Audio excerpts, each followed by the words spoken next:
ninkan saad u jeediin waa qof nina laakiin gabadh buu iska dhigay xaafad buu wuxuu ugu shaqaynaysaan 4 bilood saar wariyaa xijaabka annakii baa noola timid riwaayada ka hor qolka dumarku iska seexan jiray saar garbasa markamadana saar fur wariyaa hadda saar okay cabaayadana iga saar sii jeeso okay anuu timahay soo xidhaa cabaayadda iga saar saar cabaayadda waxna soo yigiri nadar fi lcaalam saar cabaayadda wariyaa dadka waa ku arkaane ha la iska ilaaliyo marka gabadh la qabsanaya magaalooyinka Nairobi iyo Uganda la iska ilaaliyo haddii kala sano kale nagu dhacaysa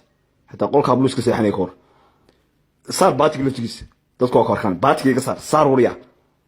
saar baatiga nadar fi lcaalam saar wariyaa saar waa ware rajistin buu xidhan yahay taa ka hor rajistinka laftigiisa saar wariyaa saar rajistinka ha ku arka naasaa soo saar naasaa dhulka dhig fataatiir baan noo soo xidhanaya ka hor dhulka dhig waree naasaa meesha saar iga saar kishiriga nadar fi lcaalam waad u jeedin xabadkiisa